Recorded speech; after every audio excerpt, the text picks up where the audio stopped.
Hello everyone, it's Guru Raza Von Werder, aka Kelly Everts, the stripper for God, who dances to save men's souls. Alright, here we are talking about the beatific vision, seeing God face to face. This is a book I wrote in 2004 and published in 2009. Chapter 13. Drawback, talking about, drawbacks to the face-to-face experience. I have said so much about addictions and attachments. We need some specifics here, as most people are unaware or are in denial about their situation. Some things come to mind. The first is television. People have no idea how much television they watch, and they do not measure how it depletes their ability to meditate and pray. The only time I watch television is when I can't meditate and after I've said all my prayers. If I am in a contemplative mode or sadhana, S-A-D-H-A-N-A, sadhana means a religious discipline when you're in yoga, when you're like trying to get close to your guru, you do a sadhana. Okay, I almost never turn it on. To turn it on would be to tune God out. By the way, there's a picture I took. I took many pictures of this wonderful model. I took these pictures. She was 18. It was 1987, 88. When I first started, put ads in a paper in my local area in Binghamton, and over 10 years I took pictures of about 30 female models. I paid them all, of course. And she was so angelic and sweet and pure. She was perfect for my book on the beatific vision. She was perfect. So innocent and so beautiful in a innocent, sweet way. I almost never turned it on. To turn it on would be to tune God out. It's not an evil thing unless you're watching things that are total waste, but it's not the road to perfection. It's not the road to television. The bad stuff is not the road to perfection. Like many items, it's one of those things the chopping block has to hit on the way to deepest intimacy. If you are on a sadhana discipline and are having dreams and visions of God nightly, leave it alone. It can hurt your state. If you are in an intermediate state, watch it for information, inspiration, and even entertainment. But do not get addicted to it. Never get addicted. My late husband Richard was addicted to it, and other wives have told me about their husbands being exactly the same. This is Scene, my husband. This was my husband. And he's a good man.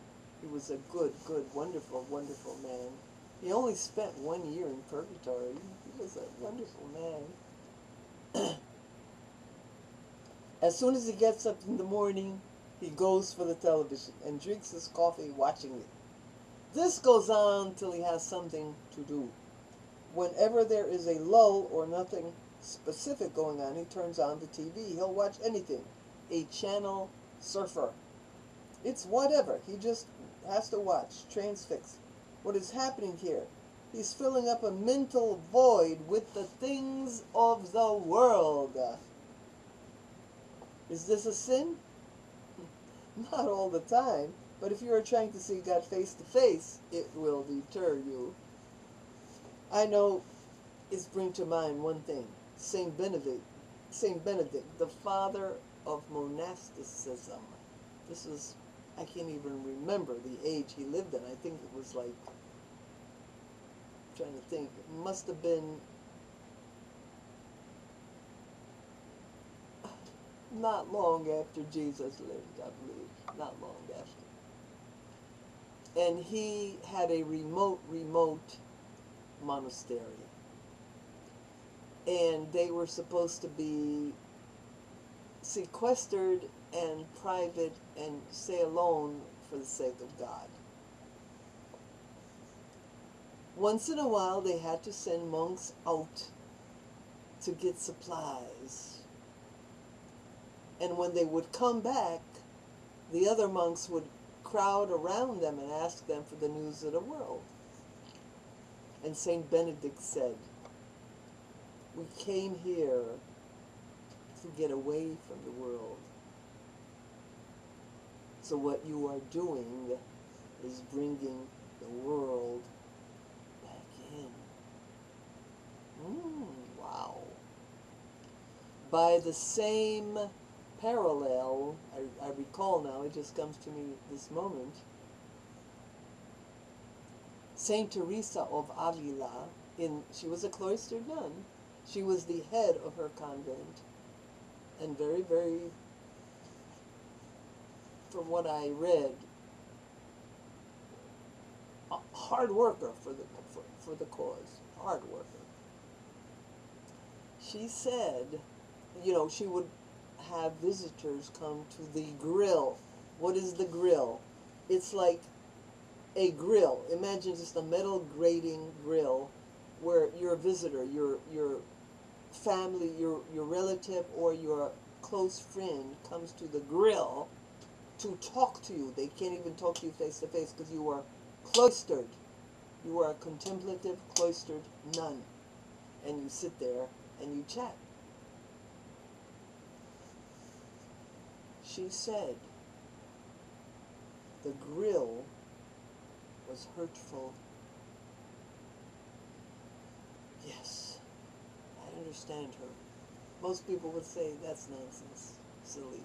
No, I understand her. I understand her. You're in another world. You're in another world with God.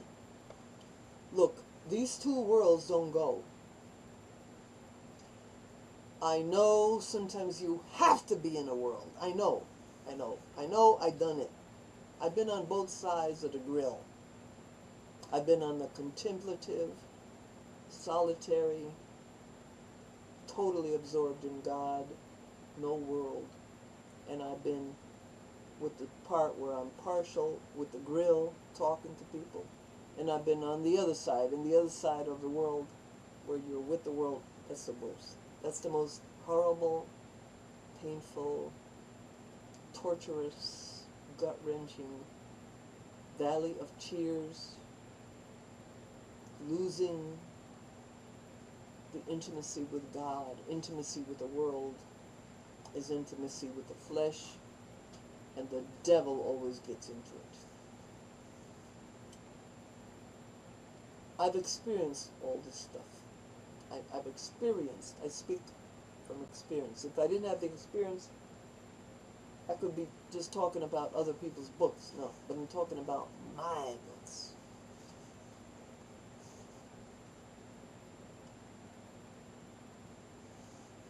I know there are some times when a person needs to be less than perfect and needs to even drink and overeat and have entertainment. These are low times, intermediate times, and seasons where you can't take it anymore. Sometimes being in a state of perfection is impossible, but this article is especially written for those who are ready for the deepest intimacy with God and will do anything to get there. You're the extremists. You are the saints. If you are of all these things of which I speak, you are one of the saints. Here you have a bugle call from God, and the sound of it that you hear may not be heard by anyone else.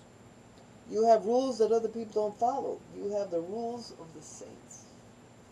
If you want to be intimate with God, you must make sacrifices.